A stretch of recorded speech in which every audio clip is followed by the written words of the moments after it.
Stock down Zac Taylor, head coach of the Cincinnati Bengals. Now, Joe Burrow was at a press conference earlier this week, and he started talking about the urgency that everyone is feeling in the Bengals locker room. Obviously, Cincinnati has not made the playoffs in the last 3 seasons.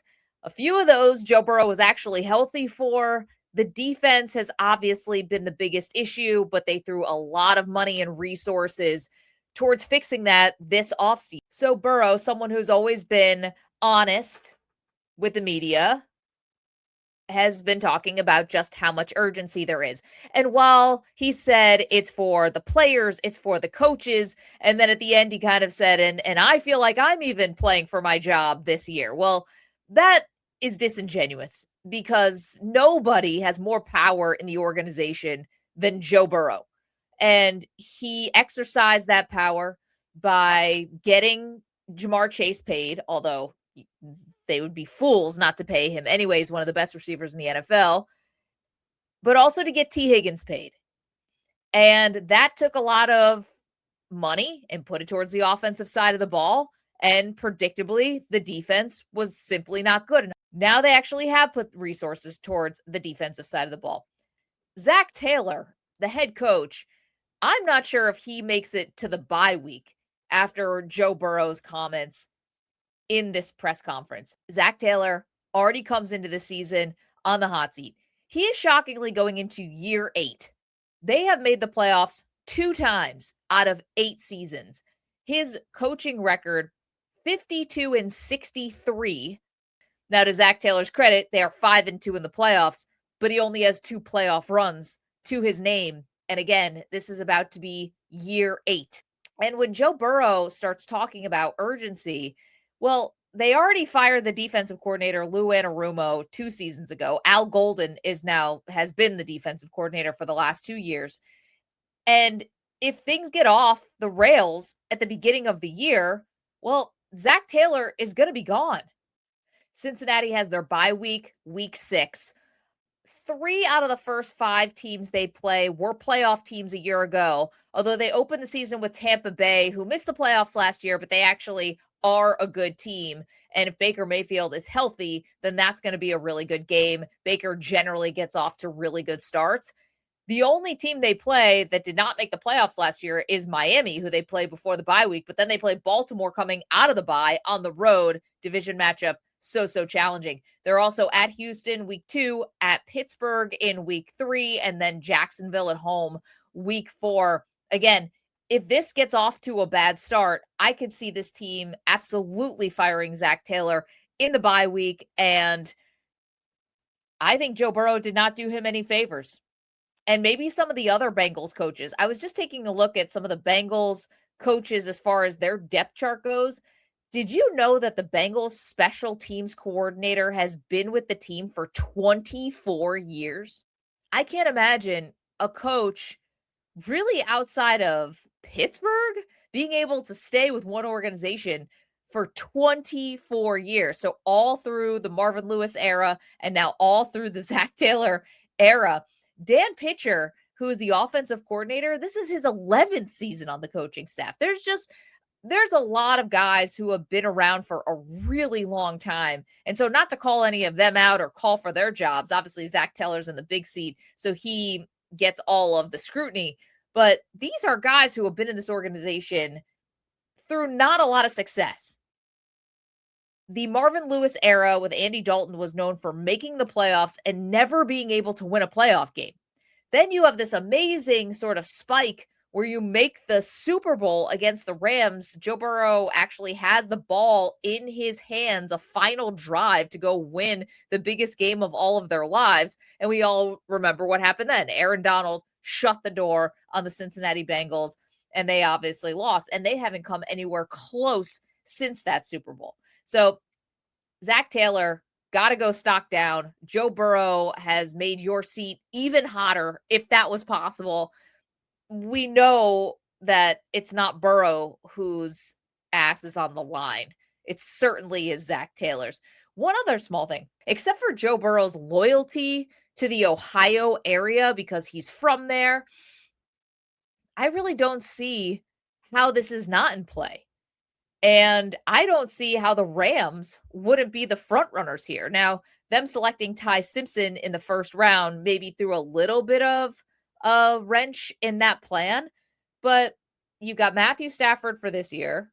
You likely have Ty Simpson starting next year. If Ty Simpson looks like he might not have the ceiling that the Rams think that he does, well, then Joe Burrow could just slide right in, and you're still going to have Ty Simpson on a rookie deal. So he's not going to be expensive, and he could be a backup because Joe Burrow gets hurt a lot. To me, this is almost no brainer. And I've thought about this a lot because, as you guys know, I'm a Buffalo Bills fan, and I always wonder if Josh Allen is ever going to feel like, listen, I've done all I can in Buffalo. I need a change of scenery. And if he would want to get to the LA Rams, like everyone should want to get to Sean McVay, because look what happened to Stafford. I mean, Stafford's entire legacy, his entire career completely changed when he left Detroit to go to LA. When he left Detroit, not only was he not a Super Bowl champion, he was not a Hall of Famer.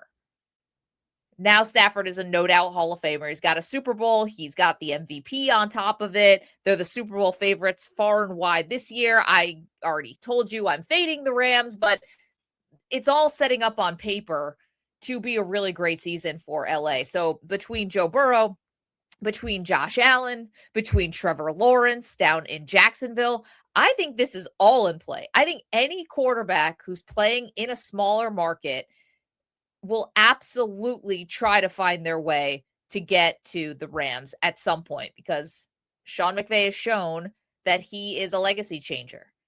So to me, stock down Zac Taylor and a little of what lies ahead for the Cincinnati Bengals. Let's move on. Another stock down. This one to Deshaun Watson. I mean, we could do 100 years of stock downs to Deshaun Watson for a variety of reasons, but this is a fresh one. So Deshaun Watson, who is healthy now, allegedly in a quarterback battle with Shedeur Sanders, although I imagine he's going to win that battle, talking to the media after a pretty unimpressive preseason game. Now, maybe the guy should be graded on a curve, considering he has tore his Achilles tendon 2 times. Tore the Achilles, retore it. Now he's trying to come back from a double Achilles tear. I mean, I know science and medical technology is getting better, but this is going to be a tough hill to climb. So maybe he doesn't beat out Shedeur Sanders. I don't know. The Cleveland Browns, though, made obviously a massive mistake with Deshaun Watson, but that's not why he gets the stock down. He gets the stock down because he was up at the podium and he was asked about getting booed by the home fans in Cleveland. And he said, well, I know that this isn't about how I was playing. I know that it's more personal than that. And then he went on to kind of chastise the Browns fans who he says cheered when he went down with an Achilles injury.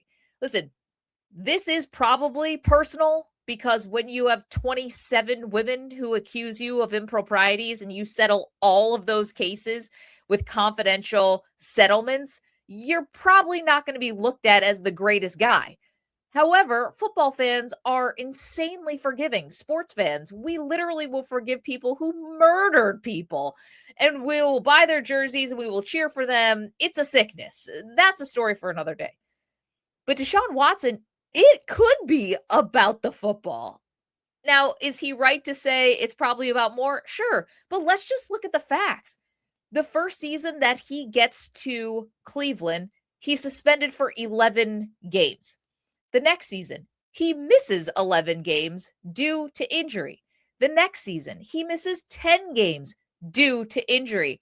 And this entire past year, all 17 games he missed because he tore his Achilles and then retore it. Not only did the Browns jettison Baker Mayfield, which I think some people are still pretty upset about, some fans, they traded away 3 first-round picks to get Deshaun Watson, along with a third and 2 fours. They gave him a 5-year, $230 million contract that's fully guaranteed. He's making $12 million per game, and he hasn't been very good. So for Deshaun Watson, listen, is it going to be a very complicated situation between you and the fan base? Yeah, because you were a guy in Houston, and 2 out of their 4 seasons in Houston, he threw for over 4,000 yards, demanded a trade, Then all of the massage therapist improprieties, the allegations kind of came to light. He missed an entire season, but before that, he was a 3-time Pro Bowler who again threw for over 4,000 yards in 2 of those seasons. The last year before he sat out, he threw for 4,000, nearly 5,000 yards, 4,800 yards, and 33 touchdowns to only go with 7 interceptions. I mean, he was thought of as being one of the great young quarterbacks in the league. And look at everything that has transpired since. So, yeah, you're going to get some boos. And the thing about Deshaun Watson is to be defiant when you're up there. And clearly he's holding this grudge against the Cleveland Brown fans, like because he heard boos when he tore his Achilles. You're never going to win when you fight the fan base, ever. It's always a losing proposition.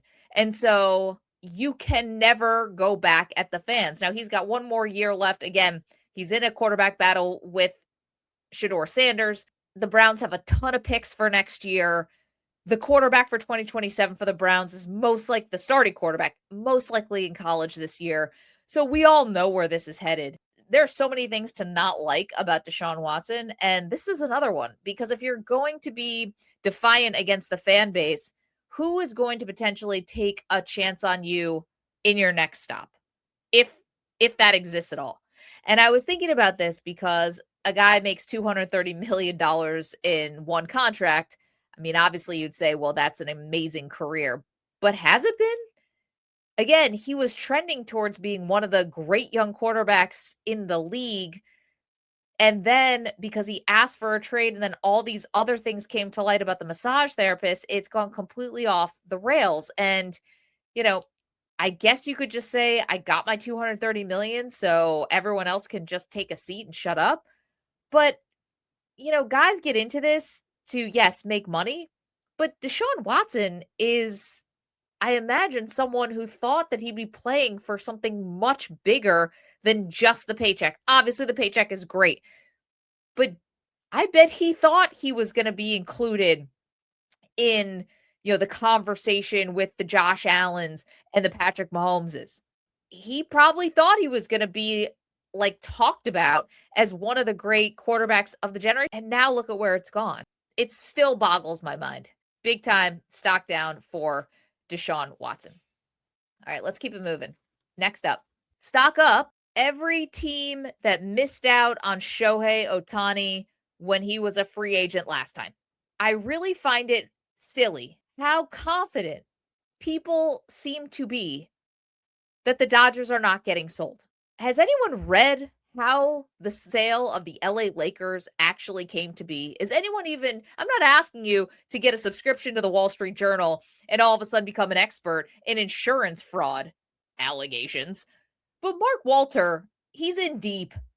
He's up to his neck in potential legal issues. And he flipped the Lakers because he needs cash.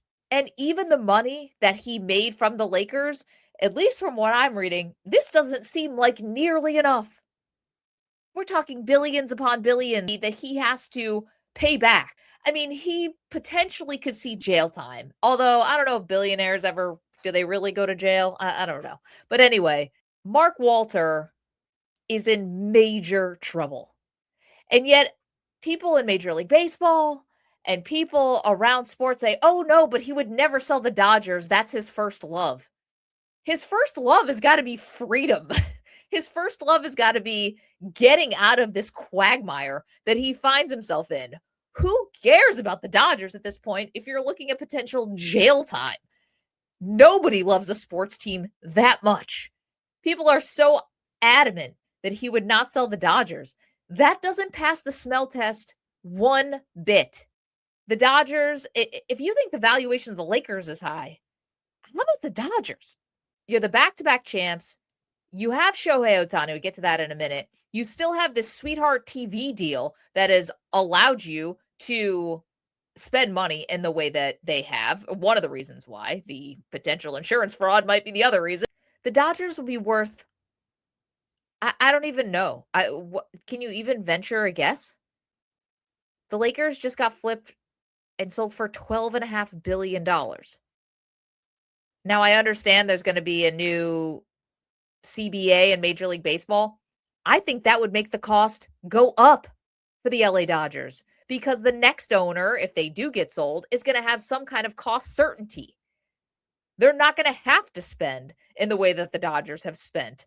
They won't be allowed to if there is going to be some kind of salary cap or whatever they're going to call it in Major League Baseball. So now all of a sudden, I think you do see the valuations on these baseball teams start to go up like they did with the NBA teams and like football teams. Anyone who has a salary cap where you know your fixed costs into the future, the value is going to go way, way up.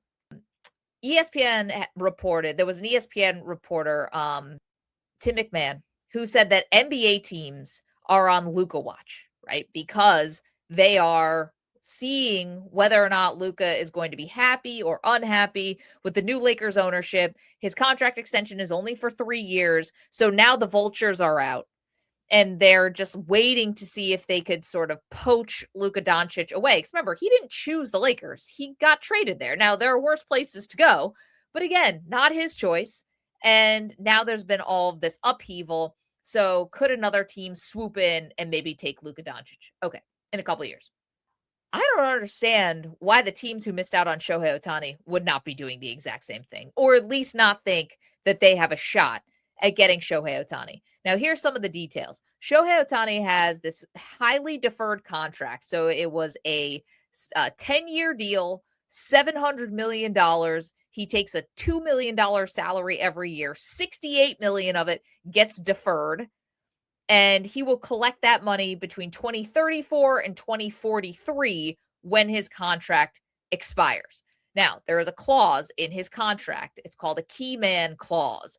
And that says, and this has been reported now several places, ESPN, The Athletic, and others, if Mark Walter, the owner, who's in trouble, or Andrew Friedman, the general manager, maybe he's the president, whatever his title is, the architect of the team, if either of those men leave the Dodgers, it can trigger an opt-out for Shohei Ohtani. I wouldn't put my money on Mark Walter being with this organization for much longer. I don't know. That's just me. Shohei Ohtani has already made over $200 million in deferred money. He gets that money no matter what. But if Mark Walter leaves, or if Andrew Friedman leaves, by the way, who he could say, listen, I don't like all this instability that's going on with Mark Walter. I'm out of here. Would Shohei Ohtani not reopen his free agency? And you say, well, Maggie, new collective bargaining, he might not be able to make as much money as he did before because there could be new rules. Have we not learned that Shohei Ohtani is willing to play ball here, no pun intended, about the money? He makes so much in endorsements that he's willing to defer $700 million in money for over a decade. Juan Soto didn't do that. The other thing, we don't know what Shohei Ohtani's thinking. And hasn't that become abundantly clear that this guy is a mystery? Okay? This is not your average baseball player. Here's an example. Nobody on the Dodgers knew not only that Shohei Ohtani got married a couple off seasons ago, nobody knew that he was dating somebody. Think about that. You work with somebody, you travel all the time with them. Okay, maybe they speak a different language, but they've got an interpreter there. You're the star of the team. You're a big part of the team. You're not just like bit player. You've got all these guys in a major league clubhouse. Think about it. A guy shows up one day and he's just married. You had no idea he even had a girlfriend. Nobody knows what Shohei Ohtani is thinking. That's what I'm getting at. And so I can read all the reports. Sources close to Shohei say he's not going to opt out. They don't know. They don't know. Nobody knows what Shohei is thinking. And Shohei has also showed by his actions that he is willing to take less money, take deferred money, as long as it means you're reinvesting in the team. And you know what? I don't know if the Dodgers are going to be able to do that once the dust settles on all this ownership drama. So to me, stock up to everyone who was pursuing Shohei Ohtani before he picked the Dodgers in free agency. So I'm looking at the Yankees. I'd be looking at the Mets in this situation. I would be looking at the Toronto Blue Jays in this situation. this could be gigantic if Mark Walter or if Andrew Friedman decide to leave the organization. So if the vultures are around Luka Doncic, the vultures should also be around Shohei Ohtani. Okay, that's going to do it for another episode of A Must Win Game. Thank you so much to everyone who has hit subscribe on my YouTube channel, youtube.com/@a-must-win-game. You can follow me on social media at Maggie Gray on Twitter, at Maggie Talk Sports on Instagram. And thank you to everyone who left such nice comments when I filled in for Sal Licata on SNY hosting Baseball Night in New York. Thank you so much for watching. Thank you so much for leaving a nice word, a nice kind thought. Really appreciate that. It is very fun to talk some New York baseball on that show. So I see you out there and just want to say a big thank you. See you next time.